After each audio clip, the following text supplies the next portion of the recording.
My name is Slavka, I'm from Alabama, and this channel is about living, traveling, and learning. See you on the road.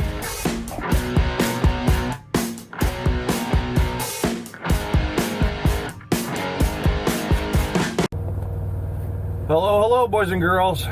It's after July 4th weekend. Today's July 8th. I'm back in the saddle, as you can see. I'm going to start getting out. It's dog days of summer, time to earn money. So some of the good developments, something I've been waiting for. Finally got my own license plate. So we're going to go put that up.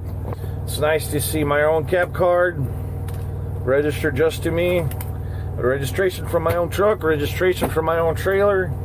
No other companies involved.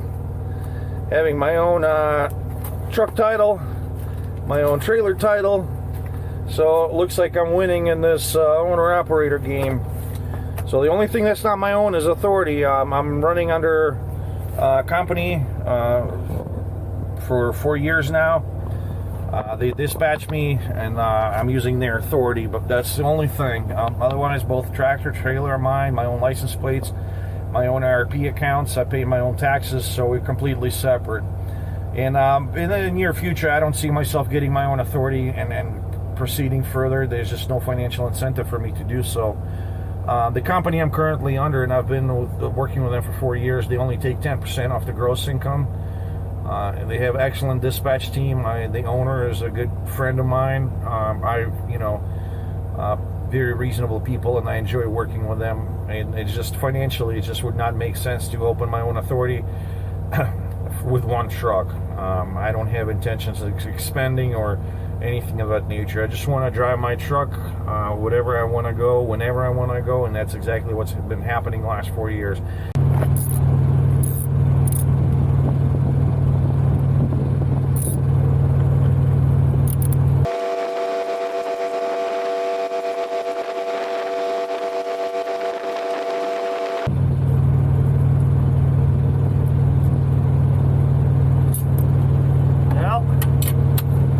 Down with Illinois. Damn Yankees. Hello, Alabama. Heart of Dixie.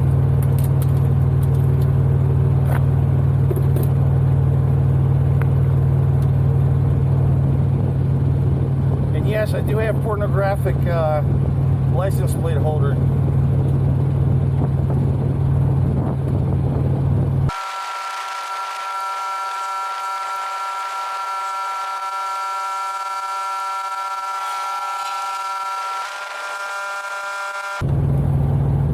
Guys, now we're fully Alabama, tractor and trailer. I know many of you are gonna be like, what's the big deal? It is. Having your own plates, both tractor and trailer, on the heavy commercial equipment is a major step. For those that went this route and then done it, you know what I'm talking about. It's not as easy as going to DMV and paying the fee to get it. That first time you get that IRP account, it is pain in the ass. Oh, alrighty. There we got the downtown frontage with the USS Alabama docked prominently in front of a Mobile port.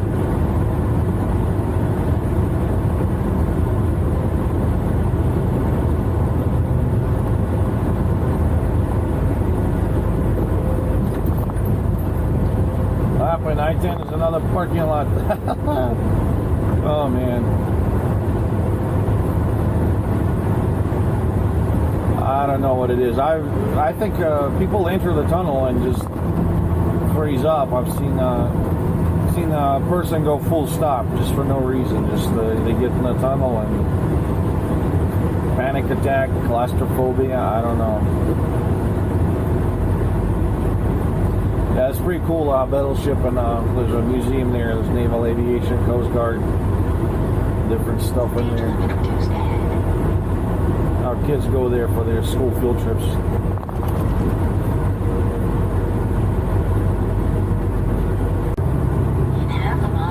Getting near my shipper. That's how 80% of my pickups when I'm home, when I'm coming out of the house, happen here off the Paper Mill Road in Mobile.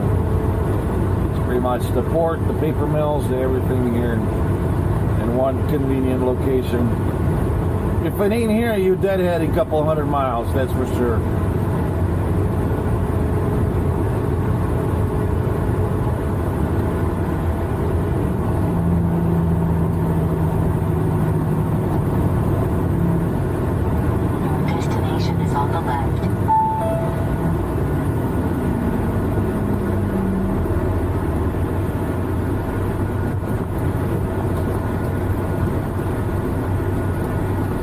My shipper over there.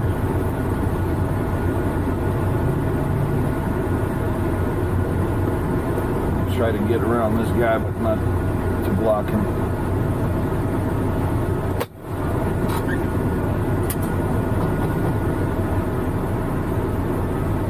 Alrighty guys, I'm gonna go check in and see if they can load me right now, and I'll talk to you in a minute.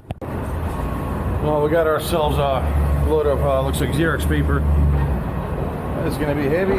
I definitely got to scale this. This might be over the gross. At least it feels that way. So we're going to get going. We're heading on a US 98 West again towards Hattiesburg, Mississippi. Driven into this tropical monsoon. A lot of people don't realize that they get vacations down to Florida Gulf Coast or Alabama. We get these daily monsoons between June and then September. It's awfully hot, and then it's just every day there's a downpour, thunderstorm, then it's hot again and steamy. It's not the best time to come visit here. I would say best time, like we get that late fall, October, November, December.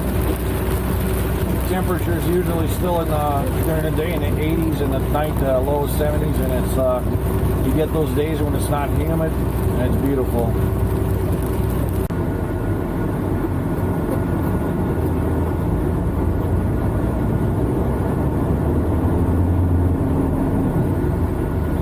Wow, that one got wrecked.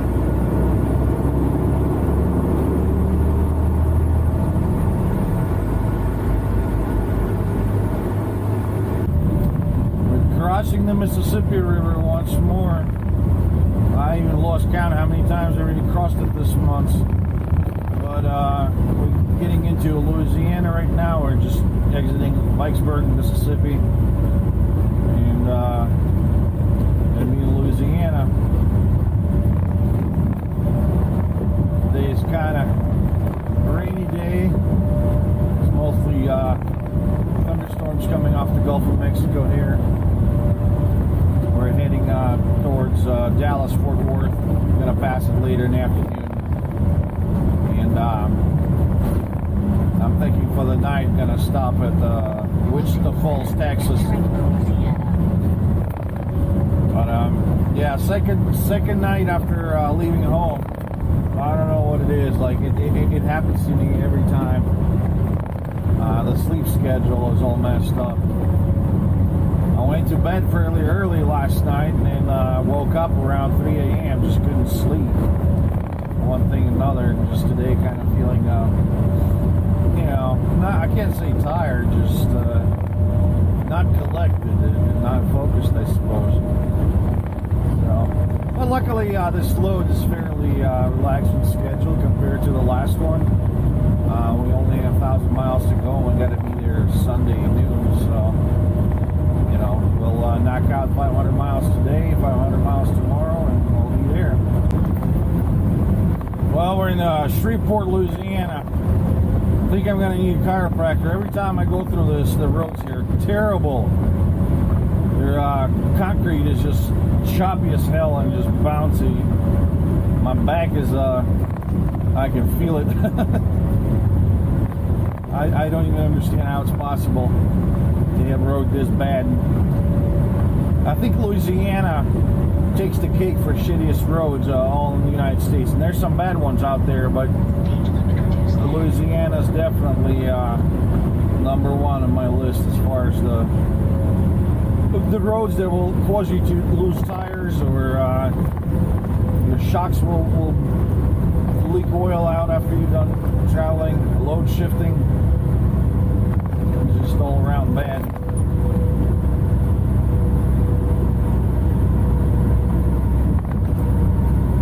Whew. I don't know if you guys can tell with the camera stabilization, probably smoothing that out. I'm bouncing up and down. It is a very bad road.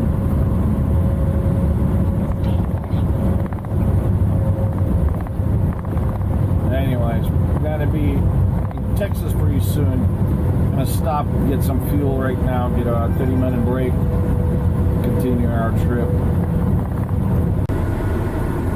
Well, it wouldn't be Texas, Dallas, Fort Worth area if it wasn't for Texas-sized traffic backup on Saturday. And we're about 38 miles east of Dallas on I-20, and the traffic's backed up 6.5 miles from where I'm at. Fun. There's always a pile up there. For God only knows why. It's always like that. But it's funny, some guys are going on a service road over there, but it's actually shut down at the next exit. So I don't know where they're going to be. They're probably going to be sitting in the separate traffic on the service road. Coming up to the scene of the accident, all these four-wheelers don't know how to merge. It's going to be last effing second, always trying to get in front of a truck. I let people in, but I mean, I can't hold the lane. There's people behind me that want to move. Everybody's in the rush. You know, you gotta let a couple cars in, but the next guy wants in, the next one. Just gonna have to wait, buddy. Oh, wow. That's burned out reefer. Holy shit. Wow. Yeah, that's interesting. Looks like fire started in the reefer unit. Normally it's the tires that burn, or brakes, like the brakes are not adjusted properly, or the airline leaks out and they overheat. You usually have fires from the wheel tandems, but this time it was a reefer unit. Because it burned down that front section over where the reefers hang at the bulkhead. This is another one of those Dallas-Fort Worth I-635 roundabout. The forever construction's been going on here for years, going back like 5 years or more that I can remember just coming through here. If they could paint lanes any narrower than this, I would have both of my wheels riding them. There's literally maybe 4 inches on each side if you're perfectly centered. And considering the road is uneven and it's weaving and leaning in one side or the other, because we're constantly going between the shoulder and different surface areas that they haven't covered. So yeah, it's pretty shitty highway here around Dallas. Always crazy. You got to keep the truck very precisely controlled, especially around other big trucks, because there's not much room at all. You can clip somebody's mirror, or somebody else will take a mirror out with a trailer. It's really easy to do. Good morning, guys. We're passing the town of Wichita, Texas, on the U.S. Highway 287 on our way to Amarillo, where we're going to take I-40. Not much to be said about this town. There are a few truck stops conveniently located. Mostly agricultural, grain processing, all kinds of stuff here. I've picked up loads here, mostly agricultural products like peanuts and barley or stuff like that, animal feed, So I don't know what else they make here. It's a fairly small town by Texas standards. You can cross it in 15 minutes through and through. But yeah, it's shaping up to be a good day today. So we're going to be in Amarillo in about 3 to 4 hours from now. And then we're taking I-40 west to all the way to Albuquerque. So we're going to get near Albuquerque today. And tomorrow we're going to get unloaded. Back in Amarillo, not a week later. This time we're heading west though. So we're going to get through Amarillo. I'm going to have to take a break, get my 30 break, and then continue towards Albuquerque.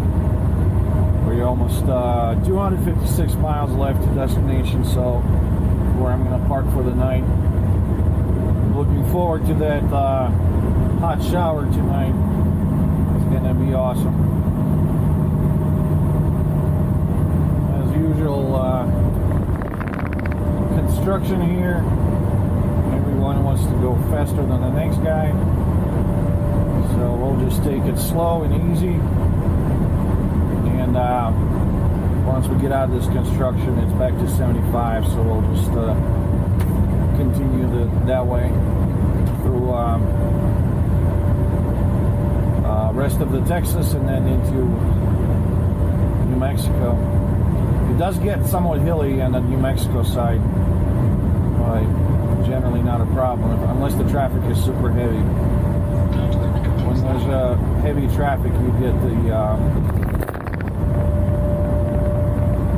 a lot of guys getting in a hammer lane on the uphill, going slow, and then bog everybody down, and it's just a congestion all around.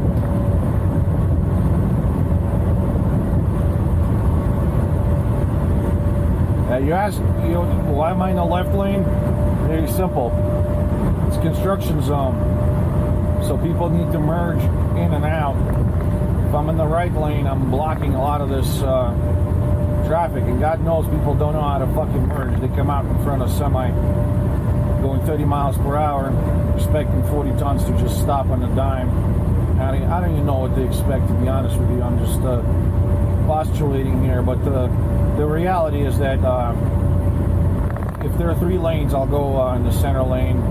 I'll leave the rightmost lane for traffic merging in and out.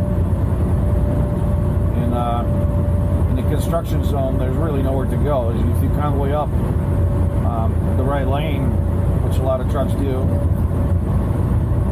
there's nowhere to merge. You have heavy traffic coming in. And in Texas, there's no much rampage on there. It's all just, you come out of the service road and you go straight onto a highway. So, yeah.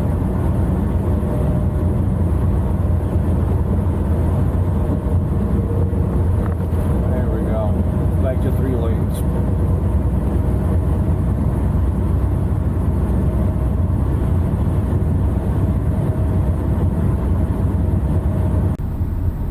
Good morning, guys. It's today's delivery day.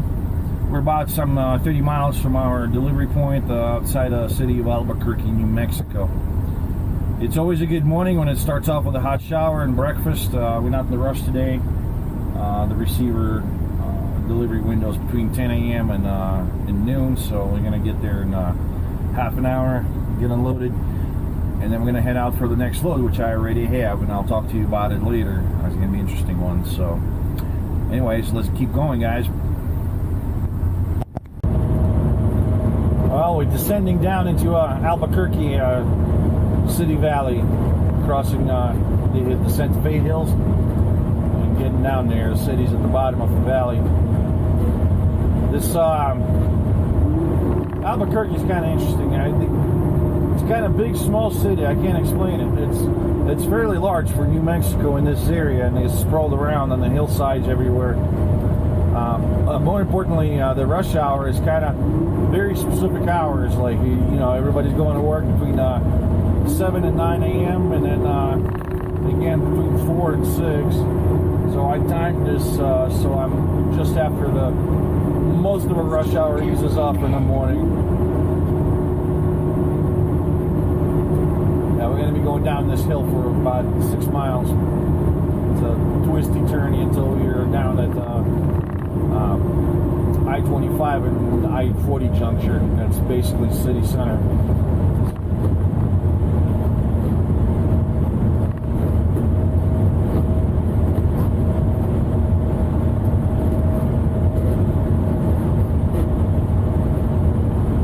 Sorry for the windshield, it's full of dead bugs. There's nothing I can do about it. I was driving through rural Texas yesterday and smashed a billion of them. And they cake on, it's like I haven't had a chance to wash the truck yet.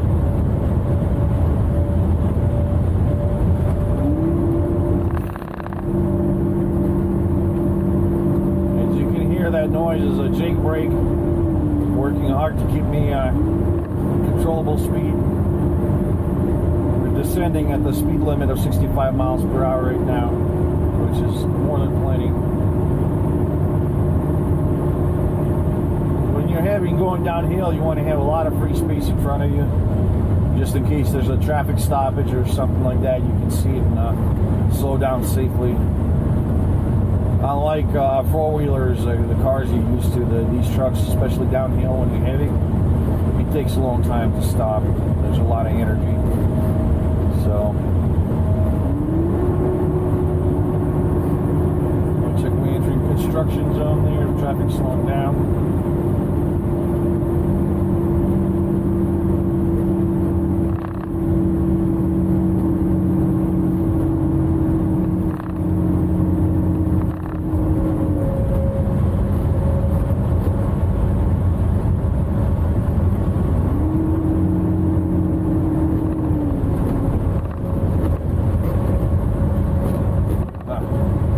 That's a fellow Alabamian right there at the RV. Must be heading the West Coast.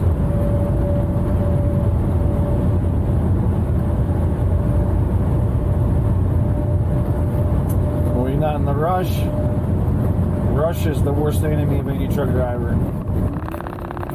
Get in that mindset that everyone and everything's in your way.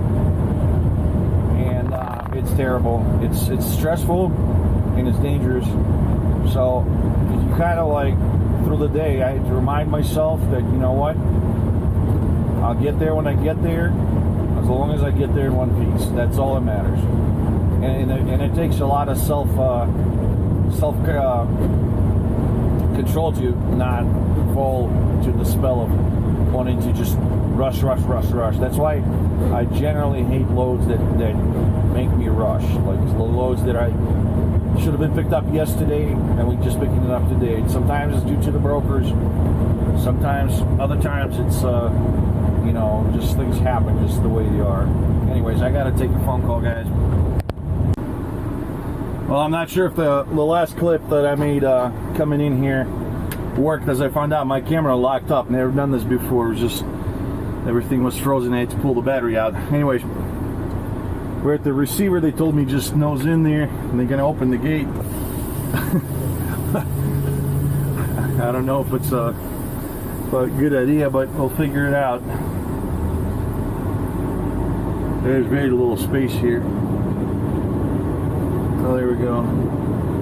We gotta make sure a trailer does not drag across the landscaping, cars, fences, corners of the building. How the hell am I supposed to turn around there? Maybe they meant the box truck. Alright. Gonna go far right.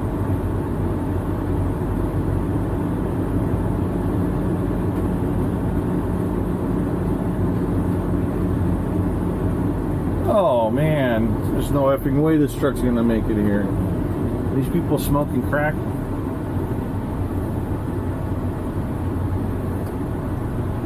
Not with all this crap parked in here.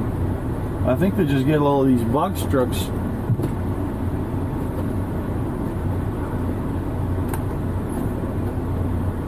How am I supposed to? Oh my god, that lady told me the wrong thing.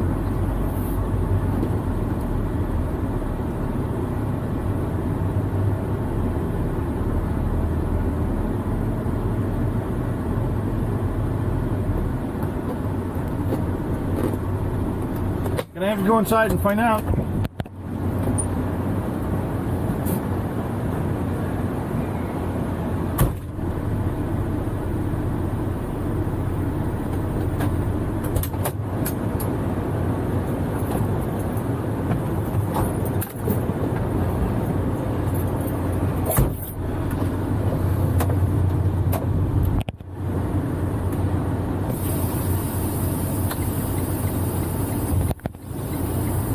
Well, the receptionist lady lied. She probably thinks a truck is, a pickup or the little box truck.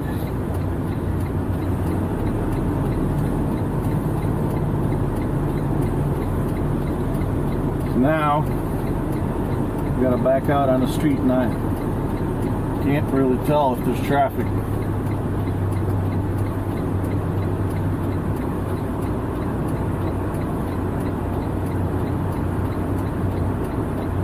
And there's traffic. Let's just hope that they're it's gonna roll out slowly with my hazards on, because I gotta make a turn.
People are insane.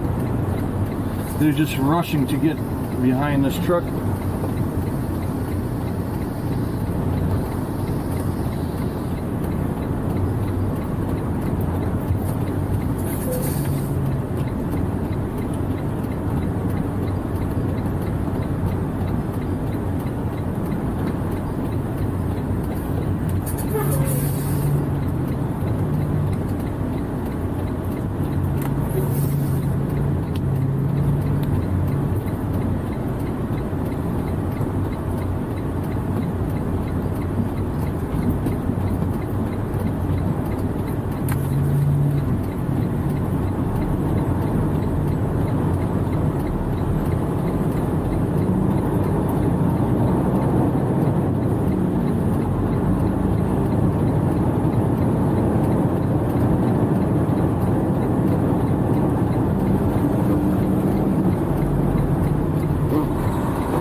I hate this shit.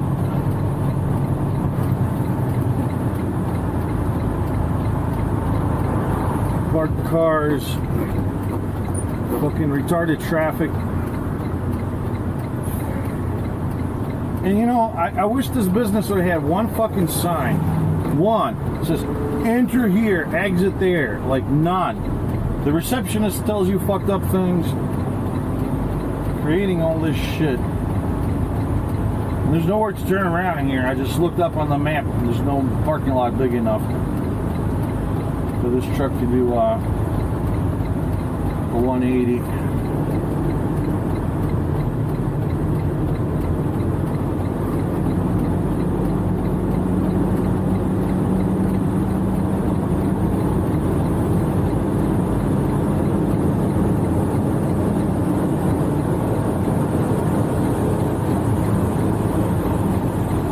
God damn it, more traffic.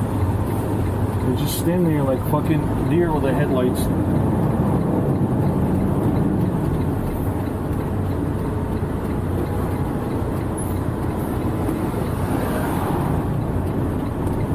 Alright.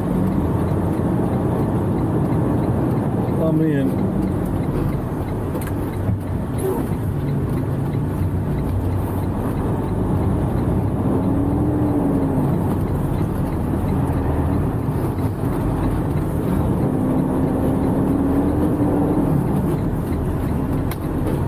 You guys can tell there's not much here.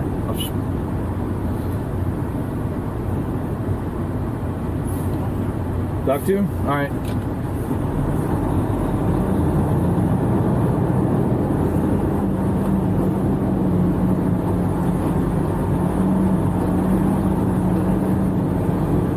God damn. If they could make this thing smaller and put the garbage cans.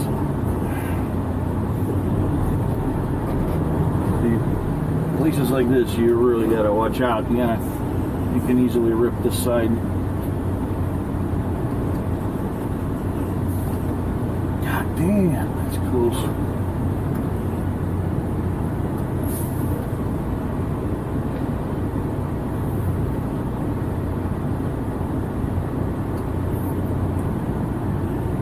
Wow, inches, guys, inches. I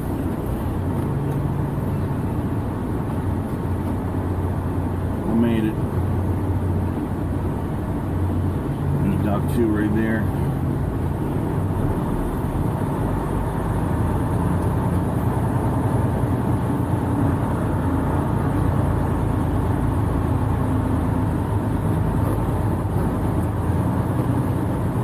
Alright, I'm gonna go open the doors because now I gotta back this in. This dock is at the 35-degree angle.